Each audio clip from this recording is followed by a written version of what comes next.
I ever met Jim Hoagland, I knew him.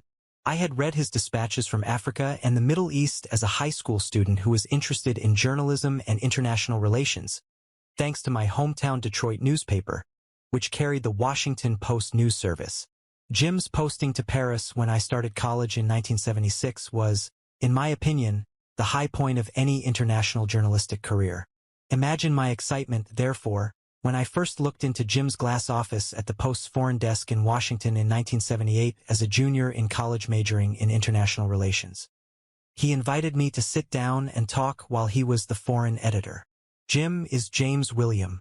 On Monday, August 12th, Hoagland, 89, departed to be with his heavenly Father. On March 26, 1935, James and Mary Ruth Hoagland passed away in Kentucky. Jim enjoyed fishing, boating, skiing, and playing golf with his friends at Barren River Lake.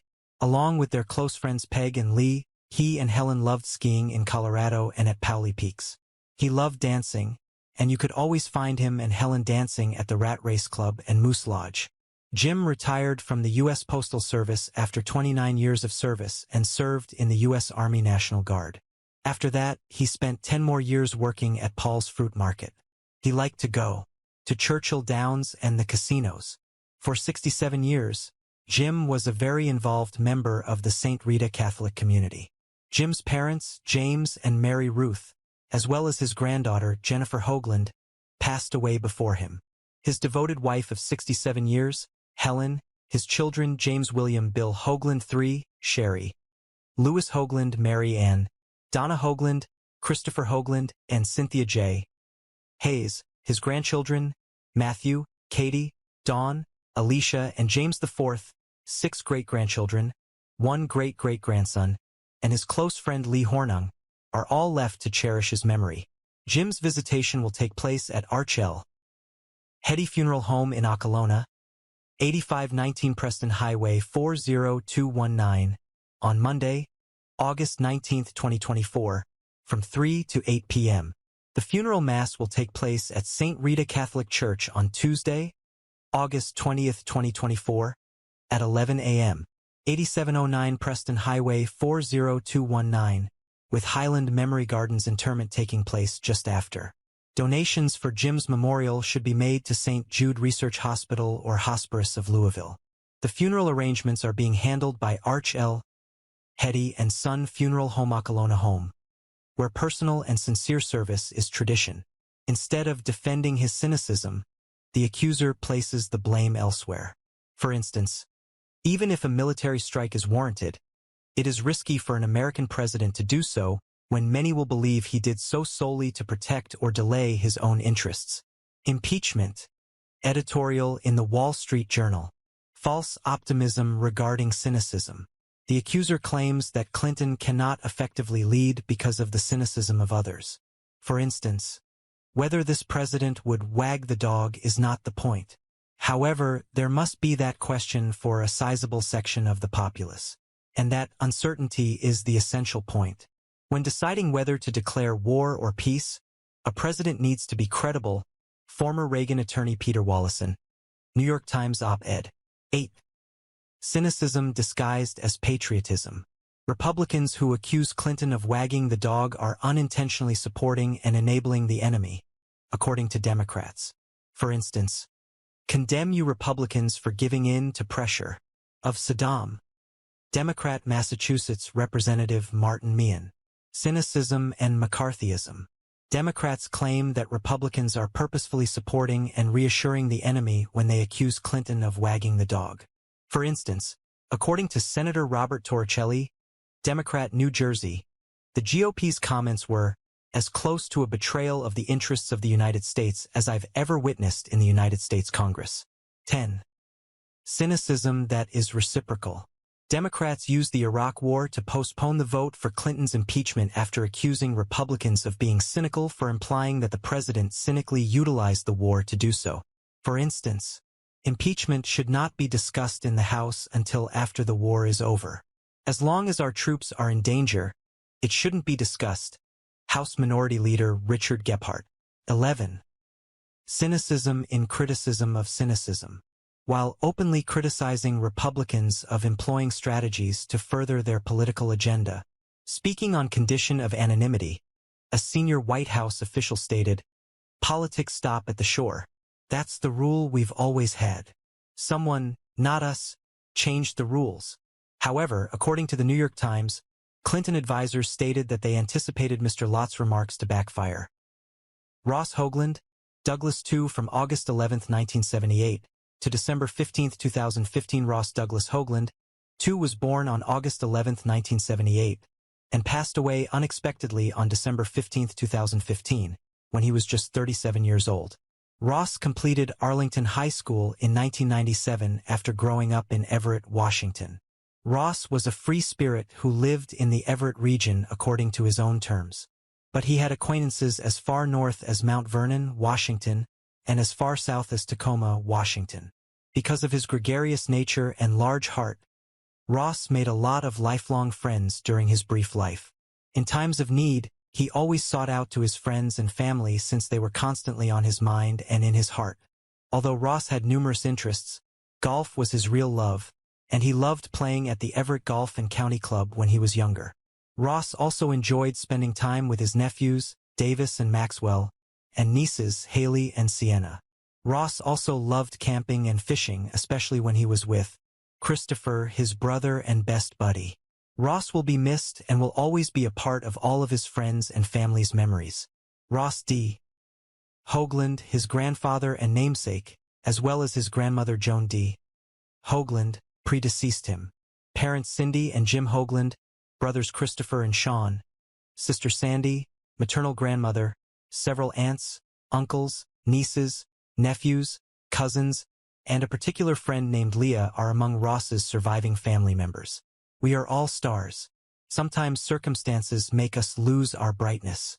When clouds roll in, we lose sight of our own light. We occasionally shine alongside the others. Sometimes we shine by ourselves, but we must acknowledge that there are moments when we are the sole light for someone. As Ross would have wanted us to, everyone left behind will have the chance to go on in a loving and compassionate manner, reestablish family ties, and open new opportunities. Ross's life will be remembered with a memorial event at a later time.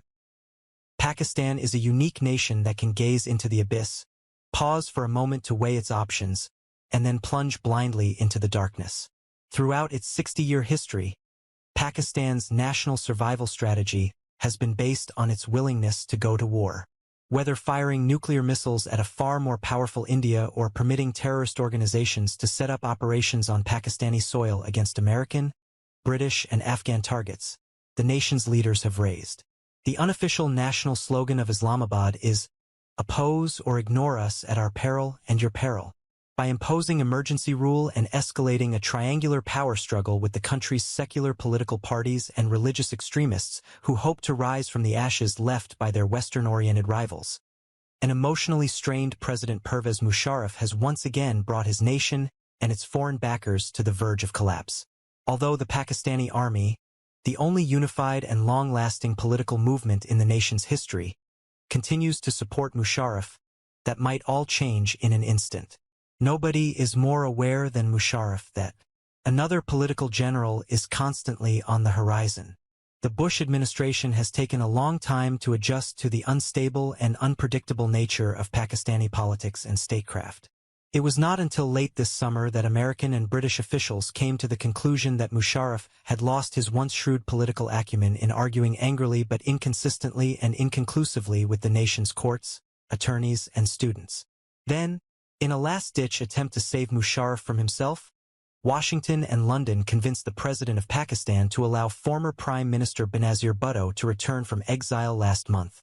The two were supposed to share power. Musharraf would set the stage for her to eventually lead the nation, while she would act as his political eyes and ears. Al Darasha, a longtime behind-the-scenes participant in the AWA and an authority figure on TV, has away. He was 88. One of the numerous aspects of Darasha's intriguing existence was the Carnival and Fairs website that broke the story. It is with deep sorrow that we announce Al Darasha's demise. Al is a former vice president of the Outdoor Amusement Business Association, OABA, and most recently served as the Jamboree coordinator. Al was admitted into the OABA Hall of Fame in 2017, according to a post by Matt Cook on CarnivalWarehouse.com. It would be an understatement to say that Darasha had many roles in wrestling alone. He oversaw production for the syndicated TV program All-Star Wrestling during the height of the AWA promotion, and he was frequently tasked with organizing spot shows throughout Minnesota. Subsequently, there were instances where they served as ring announcers or referees in the ring and as members of the rules committee at ringside or on TV. He also occasionally provided play-by-play commentary. A few years ago, broadcaster Mick Karch said in a piece on KFB Memories, "He is of the old-fashioned Carnival Barker school, a salesman with the gift of gab through and through. The portion about the carnival was accurate." George and Mary Darasha welcomed Alvin Joseph Darasha into the world on November 7, 1935, in St. Paul, Minnesota. He was the youngest of 4 males and 7 girls. Papa Darasha planted mushrooms in the caverns next to the Mississippi River, but he had to turn over the horse manure they were growing in all the time. At the age of 6, young Al began assisting Dad. By the time he was 9 years old, the Magel family, who owned the neighborhood amusement park, had employed him for the summer. Al began as a gopher before moving up to handle the games in the middle. Do you remember the milk bottles that you may knock over with a ball to earn a prize? In 2015, Darasha spoke to the Minnesota Star-Tribune. "We had a tornado hit our carnival one day," an elderly carny told me. "The milk bottles were the only objects remaining." He was well positioned by the gimmicked life. Marlene, his wife, was a member of the Magel family, and he met her at the carnival. They have 4 children, 8 grandchildren, and 8 great-grandchildren after getting married on July 9, 1955. But that's taking things too soon. Numerous occupations were available, such as the program at Humboldt High School, where Darasha attended classes in the morning and worked in the afternoons. It's crazy to consider. Fisher Nuts are among them. However, all changed in 1953 when he saw a job posting while still a senior. The third station in the Twin Cities to get on the air was Min TV, located in the Ham Building in St. Paul. Darasha began at Channel 11 by transporting equipment between the 3 stations, handling props, and performing other odd tasks. After high school, he worked as a floor manager before moving on to become a producer. His area of expertise was directing children's shows, such as Roundhouse Rodney and Lunch with Casey. Over the years, there would be actual news, and Darasha also oversaw sports programming, including high school and college games as well as the North Stars, Vikings, and Twins. Darasha spent 8 years as well. Mainly produced military documentaries while serving in the Naval Reserve. Then, in 1961, Vern Gagne opened his New American Wrestling Association promotion on Channel 11. Darasha initially supervised their performances while working for WMIN, but in 1973, he was finally employed by the AWA. Darasha filled innumerable positions for the AWA, while his sons Glenn and Gary were involved behind the scenes and as referees, respectively. In a July 1975 article, columnist Jim Klobuchar of the Minneapolis Star summed up the relationship between Gagne and Darasha as follows. Darasha serves as Gagne's consultant and television producer. Consequently, he shares a relationship with the same bald avenger that Noel Coward did to the British monarchy and Robert Montgomery did to Dwight Eisenhower. In 1976, Gagne shared space with Darasha and Wally Carbo in the AWA's office on the 6th floor of the Dickman Hotel in Minneapolis. They later had a location nearer to Gagne's Excelsior House, on the 17th level of the Shelled Tower, in the western outskirts of the city. AWA's last office was a modest structure next to Shelled. ASA regional promoter. Darasha frequently had to speak to the local press and defend KFB. Darasha stated in an interview with the Austin, Minnesota Daily Herald in 1986 that many people think of professional wrestling as a form of entertainment as much as a sport. The bad guys fight while they come out to watch the good guys. They're hoping to see. Going back to the AWA, Darasha was present when it was at its height. At that time, the AWA was broadcast on ESPN and was available in about 100 locations, including the Twin Cities, major cities San Francisco, Las Vegas, Denver, Milwaukee, and Chicago. Naturally, it didn't endure because Jim Crockett's NWA and the WWF rose to prominence on a national level.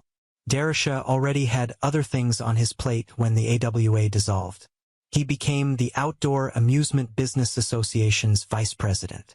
He became a member of the Showman's League of America Hall of Fame in 2014. Was inducted into the Minnesota Broadcasting Hall of Fame a year later. Over the years, Darisha went to a few fan festivals, particularly in the Minnesota area. During the 2024 Tragos/Thes professional induction ceremony, the entertainment industry.al Darisha, the former director of AWA, was said to have passed away earlier this week at the age of 88. During his time with Vern Gagne, Darisha did a variety of tasks, including directing the show's weekly television program, appearing on film, advertising nearby cities, and even acting as a referee. He died shortly before turning 89 years old. He was born on November 8, 1935. Being the youngest of 11 children, he worked in carnivals while growing up in St. Paul, Minnesota, before realizing that television production was his calling. Darisha entered the television industry by working in the mailroom at the fledgling WMIN, which merged with WTCN in 1964, and moving up the ranks. He spent 8 years in the Naval Reserve as a journalist to create films about the military as a result of his television expertise. Sports events, children's programming, and finally professional wrestling were all under his supervision. Under Darisha's direction, the All-Star Wrestling program began running on WMIN on Saturdays from 6 to 7:30 p.m. in 1961. Eventually, the AWA engaged Darisha to manage its operations away from the station. Manufacturing. During Vince McMahon's nationwide growth, he searched the county for talent and hirings as the AWA was being looted, which disrupted his work at the promotion. It included Darisha being hired away, although this was a brief position. 2 years later, Darisha chose to depart and rejoin the AWA, where he stayed until the company's dissolution.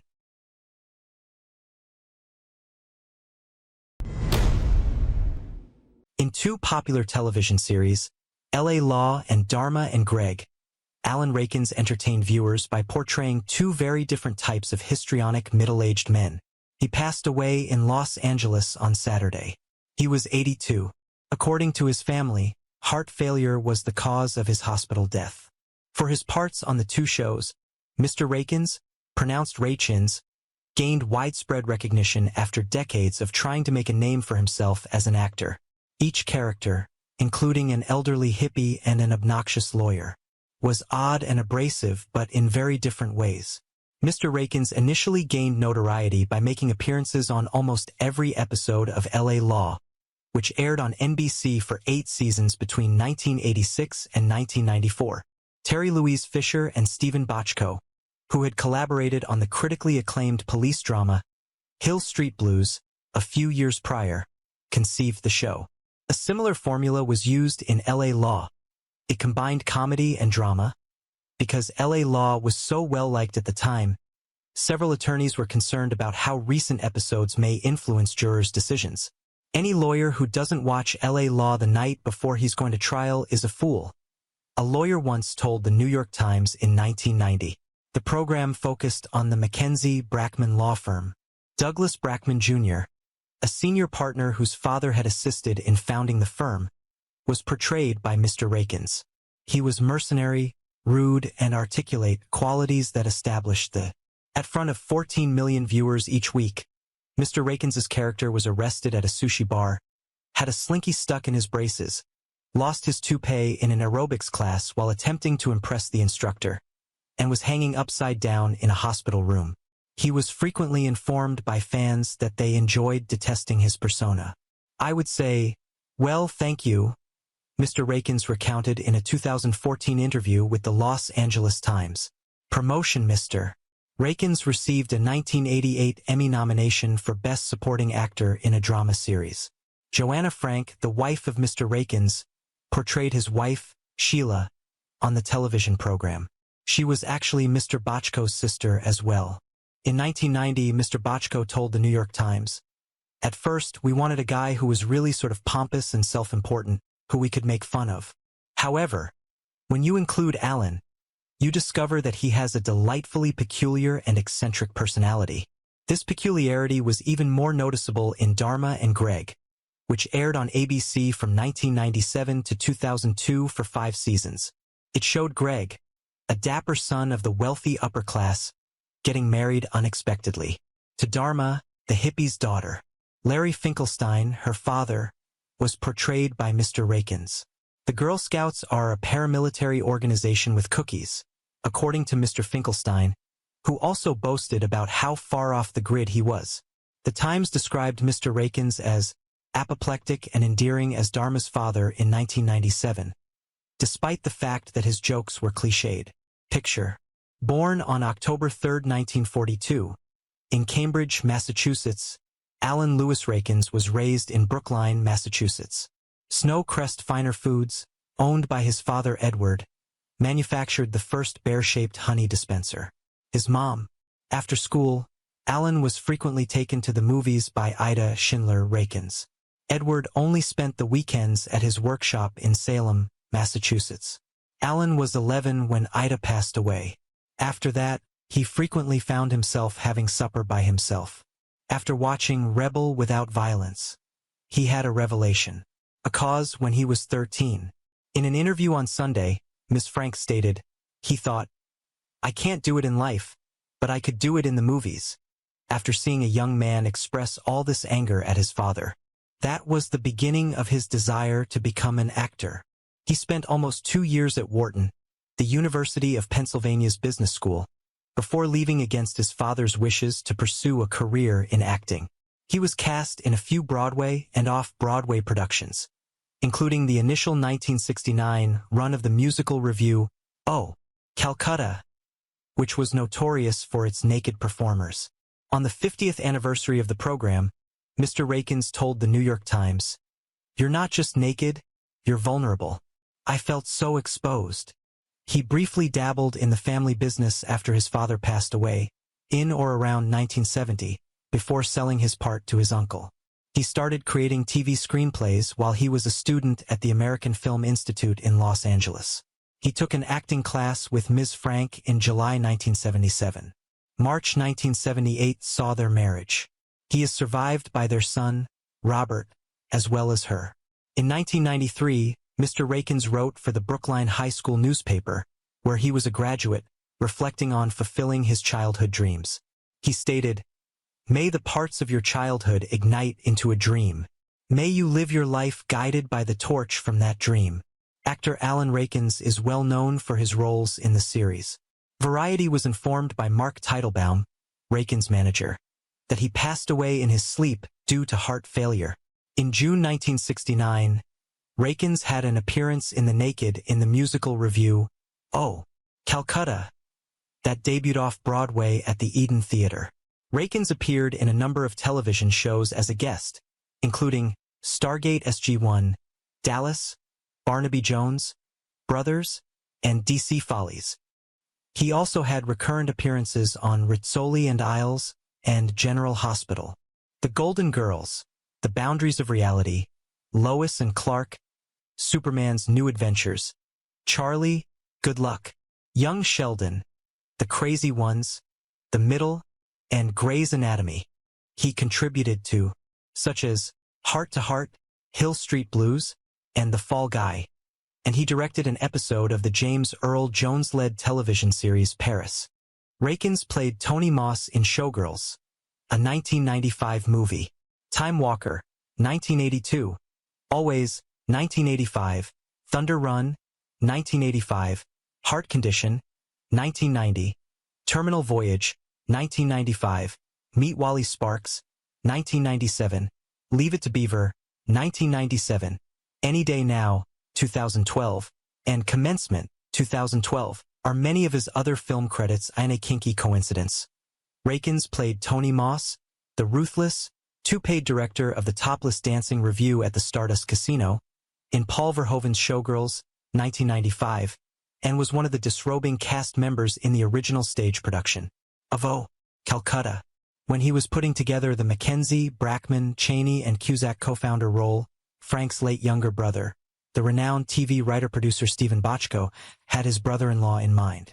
In the 8 seasons, 1986 to 1994, of the 20th Century Fox-produced series, Rakins appeared in all but one of the 172 episodes. In 1988, he was nominated for an Emmy and a Golden Globe for his performance. The conceited Brackman was frequently the target of his co-workers' jests. In a 1990 interview, Rakins noted, "In the pilot episode, there was nothing of the more flamboyant or bizarre side of Douglas. He was going to be the hardline office manager, the penny pincher. With the New York Times, it was somewhat constrained, and I had no idea where it was headed. However, it soon became much more colorful and flamboyant." Following the conclusion of L.A. Law's highly praised run, which earned 4 Emmys for Outstanding Drama Series, Finkelstein, the rebel of the 1960s, and the buttoned-up Brackman couldn't have been more different.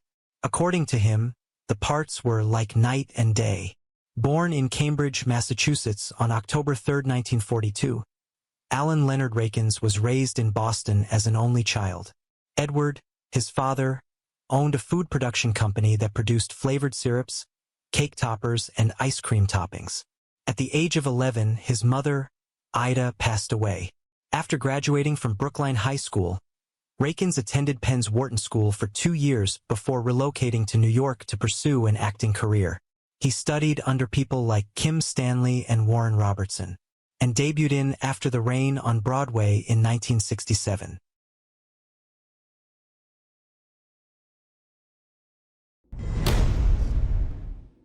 Chuck Haytayan and I first met this October precisely 30 years ago, when he challenged Frank Lautenberg for the Senate. As we mentioned, that was 30 years ago, but at that time Democrats were starting to have a firm hold on the state's U.S. Senate seat. Across the country, Republicans had a successful year. With the help of the Contract with America, the GOP was able to seize control of both the House and the Senate. However, Haytayan had no genuine chance against Lautenberg. He was fiery, though. As a campaign stunt, I remember him touring all 21 counties in a single day, just like Bill Bradley had done before. In the shadows of an early morning barn in Sussex County, I can still picture Haytayan milking a cow. In keeping with this, Haytayan requested that Lautenberg list all 21 counties during a later debate. The question was disregarded by Lautenberg. Perhaps he found it absurd. Perhaps he was unable to name them all. One of Haytayan's post-election remarks was, "I'm still the Speaker of the New Jersey Assembly, and that ain't bad." After it was over, he took delight in his work there. Years later, I saw Haytayan's car in the parking lot while we were both guests on a local radio show. Former Speaker was the abbreviation for the customized license plate. Governor Murphy's statement regarding the death of former Assembly Speaker Chuck Haytayan. The news of former Assembly Speaker Garibed Chuck Haytayan's passing saddened Tammy and me. Throughout his illustrious career serving New Jersey, which included stints as the General Assembly Speaker, a contender for the U.S. Senate, and the chairman of the New Jersey Republican State Committee, Chuck became well known throughout the Garden State after being born in the Bronx to survivors of the Armenian Genocide. During this trying time, our thoughts and prayers are with his family and friends. Acknowledgement of former Assembly Speaker Chuck Haytayan's passing. Following the death of former Assembly Speaker Chuck Haytayan, Senate Republican leader Anthony M. Buccio, R25, released the following statement. Senator Buccio stated, "Speaker Haytayan was a passionate advocate for those who suffered during the Armenian Genocide and a dedicated public servant. Chuck made a significant positive impact on Garden State politics and was a good man and close family friend. My sympathies are with his family and friends on this sad day for New Jersey." DeMaio laments the passing of Garibed Chuck Haytayan, a mentor and former Assembly Speaker. In honor of his longtime friend and mentor, former Assembly Speaker Garibed Chuck Haytayan, who passed away on Friday, Assembly Minority Leader John DeMaio posted a touching tribute today. "I lost a close friend, and New Jersey lost a giant," DeMaio remarked. Chuck was the political lifeblood of New Jersey. Everyone around him, including me, was inspired by his unwavering dedication to this state. When Haytayan was working on the Mansfield Board of Education in the early 1970s, he first met DeMaio, who was a senior in high school at the time. This marked the beginning of their friendship.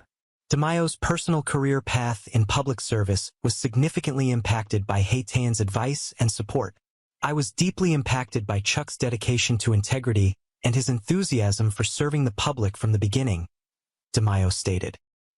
He never gave up on me and helped mentor me when I was first starting out, encouraging me to keep going. Chuck pushed me for 8 years to examine how much my ideals matched those of the Republican Party, and his perseverance ultimately persuaded me to change parties, DeMaio said. His advice continues to influence my work in the Assembly, and for that I am thankful every day. Chuck not only served as my mentor, but also assisted me in discovering my genuine calling in public service. Haitian was elected to the Assembly in 1981 and was re-elected 6 times before serving as Speaker of the Assembly from 1992 to 1996. He served in a number of important leadership positions, including 1984 to 1985 as Minority Whip, 1986 to 1989 as Majority Leader, and 1990 to 1991 as Minority Leader. On a surge of anti-tax sentiment, Republicans won 58 Assembly seats in 1992. He was renowned for his severity. After 2 Republicans voted with Democrats on a bill, he even relocated them to the Democratic side of the floor. As the head of the state Republican Party from 1995 to 2001, Haitian was a major backer of Governor Christie Whitman's successful 1993 campaign for governor and continued to assist her in her 1997 re-election. DeMaio offered the family of Haitian and the several people who will be grieving his loss his sincerest condolences. The lives he touched and the people he served so faithfully will carry on Chuck's legacy, DeMaio said in closing. His family is in my thoughts and prayers, and I will always remember his wisdom and friendship with me. Garabed Chuck Haitian, a lively, ebullient, modest former dry cleaner from Hackettstown who nearly won a seat in the U.S. Senate in 1994 and held significant political clout as the Speaker of the New Jersey State Assembly, passed away today. He was 86. Haitian represented portions of Warren, Sussex, and Hunterdon counties during his 14 years as an assemblyman. From 1995 to 2001, he was the Republican state chairman. As a conservative, he became into a crucial ally of Christine Todd Whitman, the state's moderate 2-term governor. He lost by 67,243 votes, 50% to 47%, against 2-term U.S. Senator Frank Lautenberg in 1994. Republicans won majorities in the Senate and the House in that election, which took place during Bill Clinton's first midterm election. Governor Phil Murphy remarked, "Chuck went from being the child of Armenian genocide survivors in the Bronx to becoming a household name throughout the Garden State." Longtime friend and Assembly Minority Leader John DeMario remembered Haitian as a high school mentor in the early 1970s. "I was deeply impacted by Chuck's dedication to integrity and his enthusiasm for serving the public from the beginning," DeMaio stated. "When I first started out, he helped me get started and he persisted in encouraging me to keep going." Haitian, a patriotic Armenian American, was elected to the Mansfield School Board and actively participated in the Kiwanis Club as its president. When Haitian ran for Warren County Freeholder in 1974, he lost by almost 700 votes, 52% to 48%, to Democrat Benjamin Bosco, who won on the wave of Watergate. In 1975, he made another run and won by about 40 votes over Democrat Christopher Meyer. Bosco resigned after 13 months in office, citing a low income and a lot of hours worked. At the time, governors filled freeholder vacancies with the Senate's advice and approval. Meyer was nominated by Governor Brendan Byrne to take the position. Haitian approached State Senator Wayne Dumont, R. Phillipsburg, and requested that he oppose the nomination out of senatorial politeness.